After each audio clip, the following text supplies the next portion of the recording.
Madame, Messieurs, bonsoir. RTS 20h, le journal, voici les titres. Mise en œuvre des politiques communes, intégration des économies, défis sécuritaires. L'UEMOA fait le bilan de ses 20 ans d'existence. L'Union économique et monétaire ouest-africaine fête 2 décennies sur les voies du développement solidaire. Le président Macky Sall et plusieurs autres chefs d'État se sont déplacés à Ouagadougou pour évoquer toutes ces questions de l'heure. Question d'une brûlante actualité. Comment emmener les Sénégalais à ne point dépenser avec profusion? Le gaspillage dans les cérémonies familiales, communautaires ou traditionnelles est décrié au plus haut niveau. Le président Macky Sall s'en offusque. Les Sénégalais restent partagés sur le sujet. Également dans cette édition, dossier sur la culture du riz dans la région de Fatick. L'activité jadis peu prisée se développe de plus en plus à Toubacouta. Ce sont des hectares de terre qui sont exploités. Bonsoir à tous. L'UEMOA fête ce lundi ses 20 ans. Créée en 1994, l'institution entend rester sur les voies d'un développement solidaire. Les chefs d'État de l'Union, dont le président Macky Sall, se sont retrouvés à Ouagadougou pour célébrer l'événement, mais également se pencher sur les grands chantiers de l'Union économique et monétaire ouest-africaine. Envoyé spécial, Aboubakri Kane. À son arrivée à l'aéroport international de Ouagadougou, le président de la République a été accueilli par son homologue Blaise Compaoré. Était également à l'accueil le président de la commission de l'UEMOA. À sa descente de l'avion, le président Macky Sall a eu droit à tous les honneurs.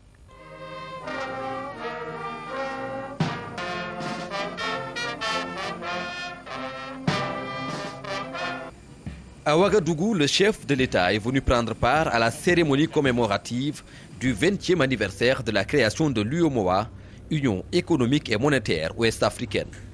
Après un tête-à-tête entre les deux chefs d'État au salon d'honneur de l'aéroport, le président Macky Sall a dit sa joie de retrouver un grand frère, le président du Faso.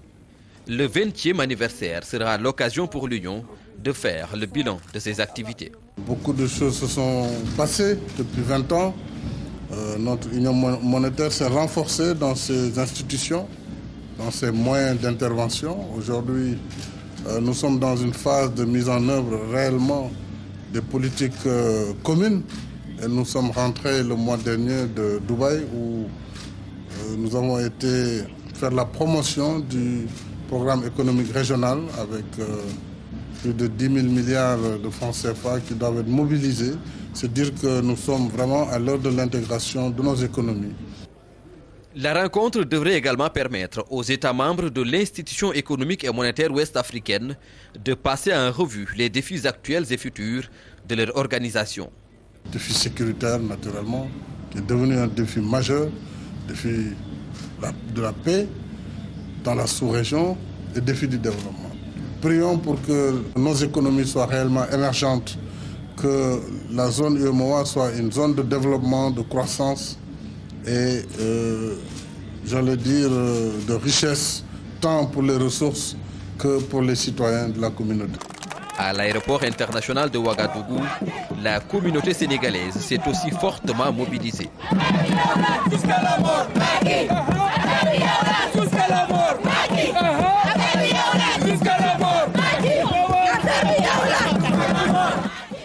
Les Sénégalais du Faso sont venus souhaiter la bienvenue au président Macky Sall et à sa délégation. À Dakar, les leaders de Benno Bokk Yakaar s'engagent à vulgariser les résultats obtenus dans les différentes politiques publiques mises en œuvre par le gouvernement. Pendant 2 jours, des ministres se sont relayés devant les membres de la coalition. Entre réalisation et contrainte, le Sénégal peut toutefois se prévaloir d'un taux de croissance du PIB à hauteur de 4,5%. Mamadou Lamine Ba. Le gouvernement du Sénégal face à la conférence des leaders de Benno Bokk Yakaar. À l'ordre du jour, partage d'informations sur les réalisations et projets structurants des politiques publiques. Pendant 48 heures, les ministres ont tour à tour exposé les résultats de leurs différents départements. Des communications qui ont rassuré les participants.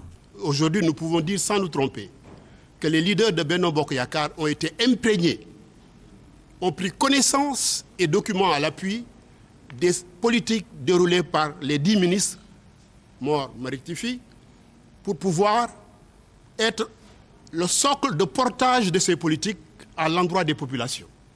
Et c'est ça le rôle de Benno Bokk Yakaar.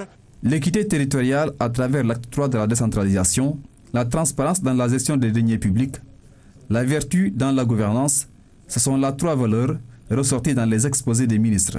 La coalition apprécie. Nous avons cheminé tout ce temps ensemble.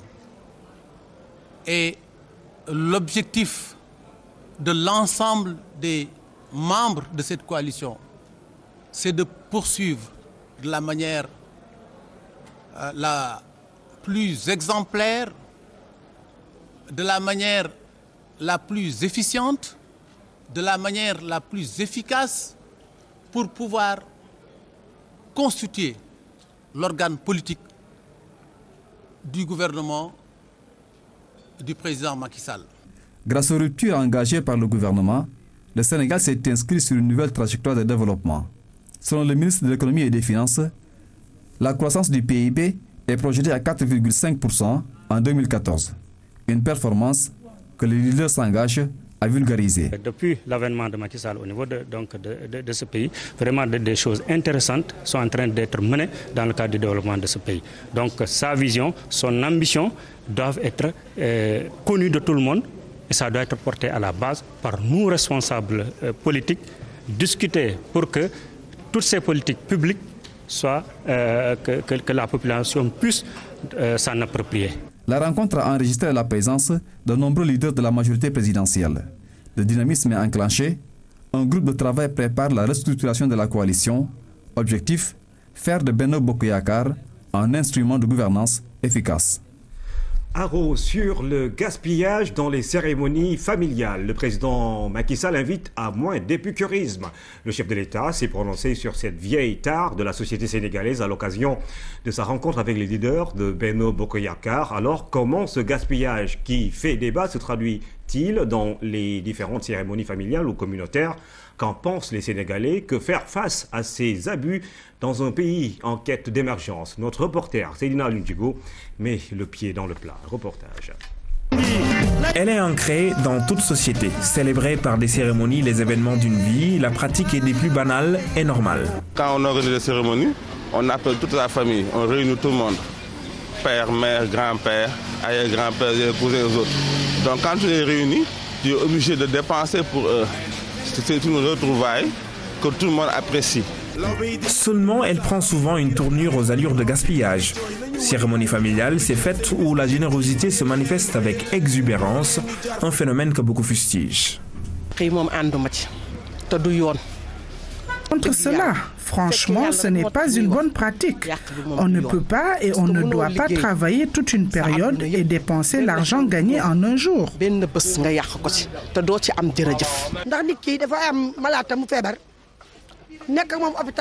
Tu peux avoir un malade durant toute sa convalescence, il a du mal à acheter ses médicaments. Une fois mort, c'est celui-là qui ne lui a jamais rendu visite et qui va acheter des sacs de riz, louer des bâches, des chaises, etc. pour verser dans le gaspillage. Pourtant, un dispositif législatif encadre tout cela. La loi numéro 6704 tendant à réprimer les dépenses excessives à l'occasion des cérémonies familiales date de 1967. Elle est néanmoins désuète. Les chiffres parlent d'eux-mêmes. Dans cette loi, il était clair que les dépenses occasionnées par les cérémonies familiales ne devaient pas dépasser 15 000 francs, toutes dépenses y comprises. Dans ce contexte, si vous avez un baptême, vous achetez un mouton, du riz, de la boisson et tout cela ne devait pas dépasser 15 000 francs. Un réajustement est impératif. Aujourd'hui, ce qu'on voit, c'est que c'est du gaspillage à ne pas finir. Maintenant, essayer d'améliorer, de réadapter cette loi par rapport à la réalité actuelle pouvait être une chose qui serait meilleure et peut-être sera effective par rapport à l'application de la loi de 1967. En attendant, ils seront encore nombreux à perpétuer une pratique qui n'a pas sa place dans un pays sous-développé.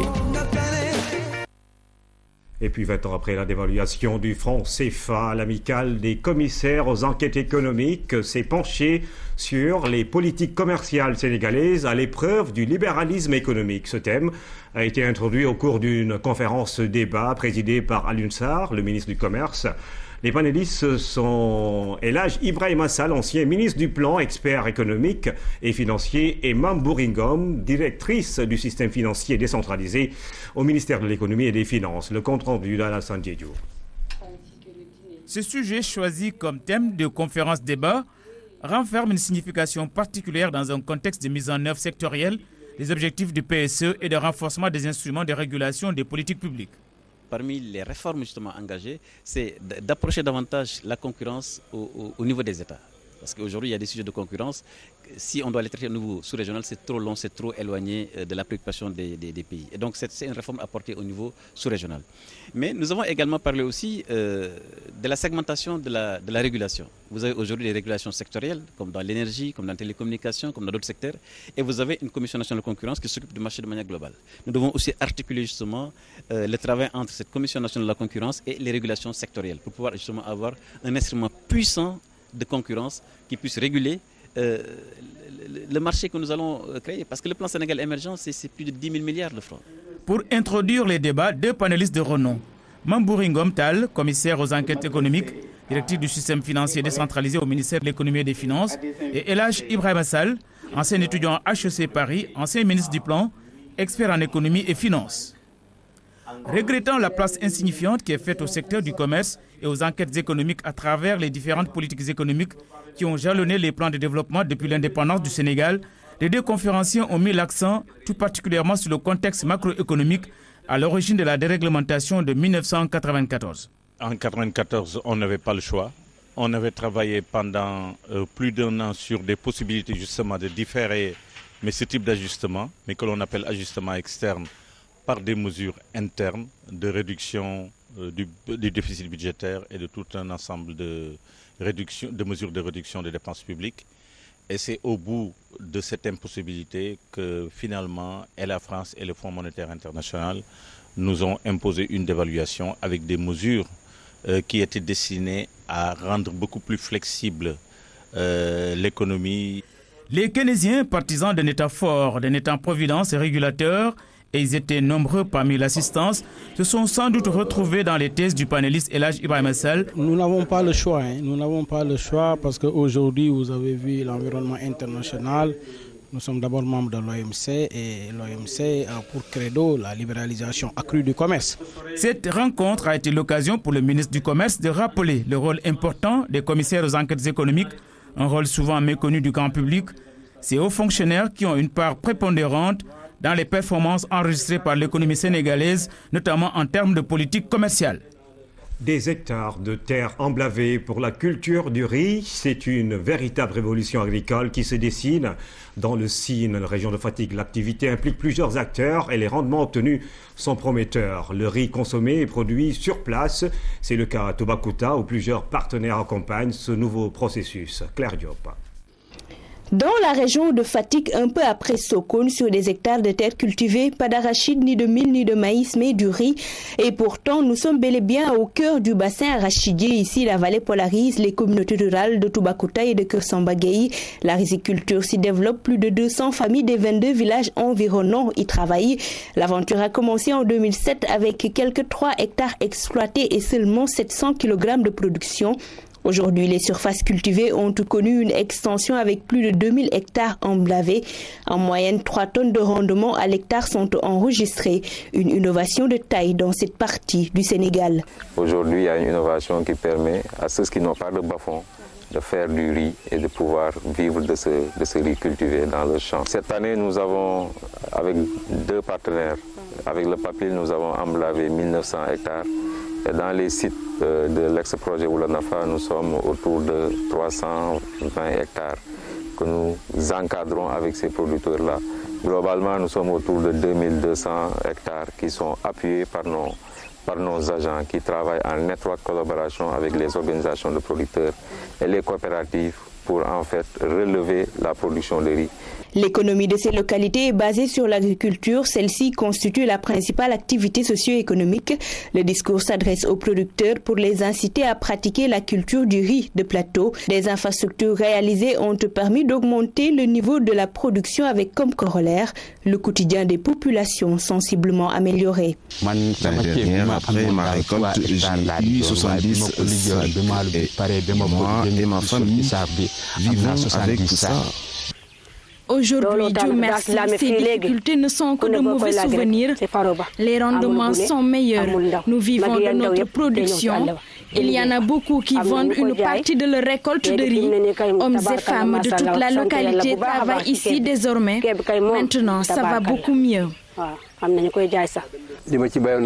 Ces 2 dernières années, j'ai cultivé beaucoup moins que cette année, mais les rendements étaient très bons. J'ai une grande famille. Je n'achète plus 1 kilogramme de riz et c'est très bénéfique pour moi.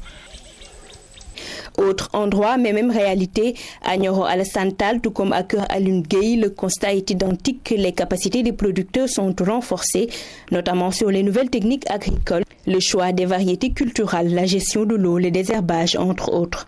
C'est quand Ankar est venu avec ses conseils et son appui matériel que j'ai commencé la riziculture. Ils m'ont encouragé dans cette voie.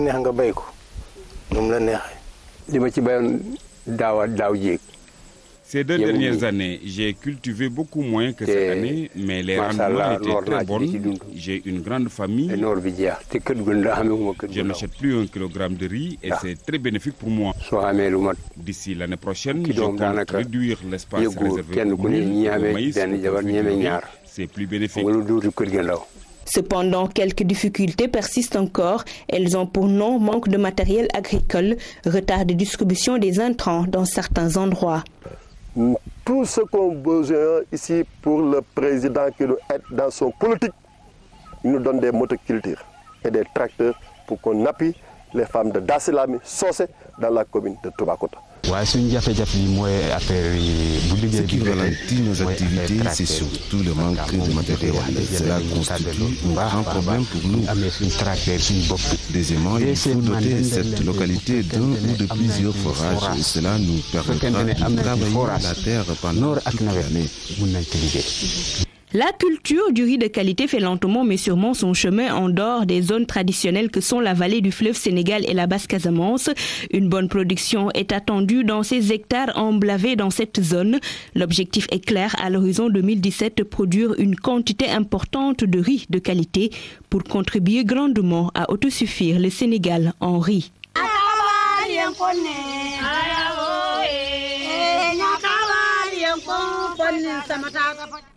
Ce dossier de Claire Diop sur la culture du riz dans le centre du Sénégal nous amène en Casamance, terreau de la riziculture, pour parler de ce geste du secrétaire d'État aux Sénégalais de l'extérieur qui vient de remettre des bourses aux meilleurs élèves de Ziguinchor, tous cycles confondus. Souleymane Jules Diop compte par ailleurs mettre une partie de ses revenus annuels à la disposition des élèves les plus brillants de la région. Geste inédit afin de créer l'émulation pour l'excellence en milieu scolaire. Kaltom Gueye. L'excellence, encore une fois, célébrée. Les meilleurs élèves du bac, du BFM et du CFE ont reçu des bourses scolaires. L'initiative est du secrétaire d'État en charge des Sénégalais de l'extérieur. L'objectif visé est de permettre aux apprenants d'atteindre le sommet. Je me suis dit qu'il était bon pour créer une ambiance, un sentiment d'émulation et de la motivation, d'aider les élèves de Ziguinchor. Je n'ai fait en réalité que prendre un peu de ce que je gagne pour donner aux élèves de Ziguinchor. J'espère pouvoir avoir plus pour faire plus. Ziguinchor est la région la plus scolarisée au Sénégal, mais au concours général, elle brille par son absence. Pour réduire ce gap, la mairie y travaille également. Avec ces bourses, le défi de l'excellence sera relevé. Elles vont pousser les élèves à donner le meilleur d'eux-mêmes. Parents et élèves saluent l'organisation d'une telle cérémonie. Aux lauréats de ces établissements, nous leur demandons de continuer, de redoubler d'efforts pour des résultats probants. Car leur terroir et leur pays auront besoin d'eux. J'avais toujours dans ma tête d'être parmi les meilleurs, mais d'être parmi les meilleurs. Si Dieu fait en ce jour qu'on me convoque ici pour me primer, je viendrai avec plaisir prendre part de cette cérémonie, en fait de puis recevoir mon prix et de dire aux autres élèves aussi de bien redoubler d'efforts. Cet acte sera-t-il pérenne? Non seulement cet acte sera pérennisé, mais peut-être que l'année prochaine, il y aura plus d'élèves. Parce que si ces élèves gardent, parce que la condition c'est l'excellence, ils ont tous obtenu la mention, il faut qu'ils continuent à avoir la mention en fin d'année pour pouvoir garder la bourse. Mais on va en donner d'autres. Là, c'est mes moyens propres personnels. J'espère en avoir d'autres. J'espère pouvoir convaincre des amis, des frères, des parents ou toute personne soucieuse du développement de Ziguinchor, convaincre ces gens pour venir prêter main forte pour le bien des Casamancés et des Ziguinchorois. Les bourses varient de 15 000 à 50 000 francs par mois pour une année renouvelable. Pour cette première édition, 7 élèves ont été primés. L'université républicaine reprend de l'activité pour la 3e année consécutive. La convergence des jeunes républicains se prépare à faire le point sur les diverses activités à mener. À l'ordre du jour, le plan Sénégal émergent. Côte d'Ossel. Ce point de presse marque le lancement officiel de l'université républicaine. Jeunesse construisons l'émergence, c'est le thème choisi par la convergence des jeunes républicains pour cette 3e édition. Cet instant sera donc le moment approprié pour engager la réflexion pour cerner les contours de la problématique cise, articulée à une meilleure compréhension par tous les jeunes de la gestion pacifique et continue du pouvoir. L'événement, sera sans doute une contribution à l'animation du parti, mais surtout à la conduite du débat public national. Comme les 2 éditions précédentes, 500 jeunes étudiants, élèves et responsables de tous les départements du pays vont prendre part en 2014. Nous comptons accueillir 500 jeunes à raison de 7 jeunes par département et un quota de 50 étudiants pour le maire, le mouvement des élèves étudiants républicains. C'est ce que nous avons fait en tout cas toutes les années précédentes. L'université républicaine est prévue du 24 au 26 novembre 2014 à Mbour. À l'issue de ces 2 jours de présentation, les participants auront toutes les informations relatives au plan Sénégal émergent, de futurs relais pour mieux vulgariser les projets du président de la République. Lutte contre Ebola. Osiwa arme les radios associatives et communautaires. Elles ont reçu 41 millions de francs CFA de subventions pour la production de spots et d'émissions avec le concours des districts sanitaires. 73 radios issues de 45 départements ont pris part à la journée de partage organisée au SNEPS. L'objectif visé est de toucher par les ondes toutes les populations. Omar Diawa. Ils viennent de 73 radios, des femmes et des hommes qui inlassablement font une information de proximité. À travers l'Union des radios associatives et communautaires, URAC, ils se sont jetés dans la bataille médiatique pour vaincre Ebola avec le soutien d'Osiwa.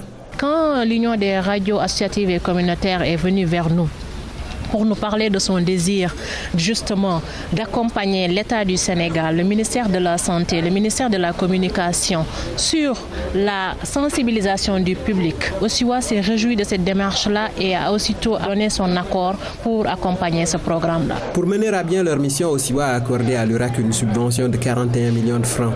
Cette journée a suivi l'allocation de ses ressources.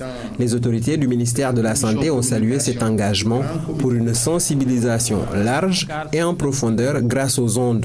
L'URAC compte diffuser en plusieurs langues différentes productions.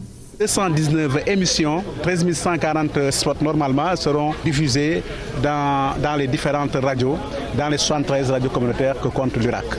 On a enregistré ces messages en 8 langues sous forme de spots, mais aussi au-delà de ces spots qui sont déjà enregistrés, il y aura des émissions qui seront produites en collaboration avec les districts sanitaires dans les différentes localités où ces radios-là sont implantées. Les radios associatives et communautaires contribuent significativement à l'éducation et à l'éveil des masses. Chacune, dans son lieu d'implantation, va diffuser des messages fiables sur Ebola. Car d'une compréhension efficace dépend aussi l'issue du combat contre l'épidémie. Ebola, toujours. Après le Sénégal, le Nigeria sort de la liste rouge de l'OMS. Depuis 42 jours, il n'y a pas eu un seul cas de contamination détecté. Le pays dit ouf. Le Nigeria prouve avec cette bonne nouvelle qu'il est possible de contenir l'épidémie d'Ebola. Il n'y a pas eu de nouveaux cas dans le pays depuis 6 semaines, soit 2 fois la période d'incubation. C'est ce qui permet à l'OMS de déclarer officiellement la fin de l'épidémie dans le pays. Goodluck Jonathan a voulu féliciter les Nigérians qui ont su changer leurs habitudes. Ce qui a permis au Nigeria de s'en sortir, c'est l'engagement des Nigérians. Les gens ont été responsables. Les amis ont cessé de s'embrasser en disant « on va se sortir d'Ebola ». C'est grâce à cela qu'on s'en est sorti aussi vite. Il y a eu 20 personnes atteintes d'Ebola au Nigeria, 8 sont décédées. Les autorités du pays ont réagi très rapidement à l'arrivée du virus, notamment en isolant chaque cas suspect et en prenant en charge chaque personne entrée en contact avec un malade potentiel. Abuja a aussi très rapidement instauré les contrôles aux aéroports, mais malgré l'annonce de la fin de l'épidémie, le Nigeria et l'OMS restent vigilants. Nous devons être clairs. Nous avons bien gagné une bataille, mais la guerre sera terminée quand l'Afrique de l'Ouest aura totalement vaincu Ebola. Cette bonne nouvelle intervient au lendemain d'un cri d'alarme de la présidente du Libéria, Ellen Johnson Sirleaf. Son pays est le plus touché par le virus. Elle demande au monde entier de participer à la lutte contre cette maladie qui ne connaît pas de frontières. Renfort américain et turc pour Kobané, si les Américains ont décidé d'aller plus loin en larguant des armes et du matériel médical aux combattants kurdes, la Turquie exclut toute intervention militaire pour l'instant. Les frappes aériennes sur Kobané ont permis à la ville de ne pas tomber, mais face au renfort reçu par l'organisation de l'État islamique, Washington a décidé d'aller plus loin. Un avion cargo C-130 de l'US Air Force a largué des armes, des munitions et du matériel médical fourni par les autorités kurdes irakiennes pour soutenir la résistance. Au total, pendant 4 heures, 3 avions américains ont largué 27 colis. En revanche, pour le président turc, il est toujours hors de question d'aider les Kurdes syriens. Recep Tayyip Erdogan affirme qu'il s'agit de terroristes comme les Kurdes turcs du PKK, ennemis jurés du pouvoir en place. Ankara a donc décidé d'aider indirectement Kobané en facilitant le passage des Kurdes, mais des Kurdes irakiens. Le gouvernement régional du Kurdistan irakien a annoncé travailler en coopération avec la Turquie et les États-Unis en ce qui concerne l'aide pour Kobané. En ce moment, nous aidons les Peshmerga à entrer dans Kobané pour qu'ils apportent leur soutien. Une intervention militaire turque est, elle, toujours exclue pour l'instant. Les chars déployés à la frontière à proximité de Kobané restent immobiles depuis des semaines et des avions de la coalition ne sont toujours pas autorisés à utiliser les bases aériennes turques. Avis partagé sur la volonté du Maroc de reporter la CAN 2015. Si certains pensent que le Maroc est dans son droit, d'autres techniciens sénégalais estiment que la CAN peut bel et bien avoir lieu dans ce pays. Nous les écoutons au micro de Koumbadiara Temar. Le Maroc a ses raisons pour dire qu'il n'organise pas les championnats d'Afrique parce que peut-être il évite les maladies Ebola. Effectivement, le Maroc a raison de s'inquiéter par rapport au virus Ebola. Mais puisqu'en Afrique, on a des instances qui s'occupent du foot, je crois qu'il est plus préférable de laisser à cette instance-là de décider. J'ai dit que les États-Unis ont organisé les Jeux olympiques au moment où il y avait la période de la peste. Ils l'ont organisé. D'autant plus que les Allemands aussi ont organisé d'autres jeux durant cette pandémie de la peste. Je ne pense pas que ce soit une raison valable pour reporter ça. Bien que là, je trouve juste que la population puisse se soucier de cela, mais on peut pas à ça et ne pas reporter, cette Coupe d'Afrique. Pourtant, c'est que moi, je ne peux pas comprendre que récemment, le Maroc a organisé les championnats d'Afrique d'athlétisme à Marrakech, où il y avait pratiquement 52 nations qui étaient présentes, avec plus de 3000 athlètes, donc plus nombreux que les footballeurs. Mais c'est vrai que le football, on ne peut pas aujourd'hui quand même faire la comparaison entre le football et l'athlétisme, mais du point de vue en tout cas de la présence des athlètes, l'athlétisme est beaucoup plus nombreux. Et prochainement, il y aura aussi ce qu'on appelle la Coupe du Monde des clubs. On ne peut pas quand même vouloir une chose et faire son contraire. Ils mettent un peu de pression parce que aussi les observateurs avertis ont cru savoir que le Maroc footballistiquement parlant, n'est pas prêt. Et ça, déjà, c'est un bon tuyau, c'est un bon prétexte pour sauter dessus et se refaire. Parce qu'organiser une CAN comme ce qui leur est arrivé la dernière fois qu'ils l'avaient organisé et ne rien gagner, c'est pas de gaieté de cœur qu'ils le font. Après Terreur en Casamance, publié en 1994, le Conseil spécial du président de la République, Abdourahmane Ndiaye, vient de sortir Les couleurs du vide, un roman de fiction qui évoque la condition humaine, mais également les péripéties de la vie à travers l'histoire de Binta, fille victime de viol. Il faut dire que le roman parle de manière générale du refus de la fatalité. Maïmounassi. Les couleurs du vide, deuxième ouvrage du Conseil spécial du président de la République, Abdourahmane Ndiaye.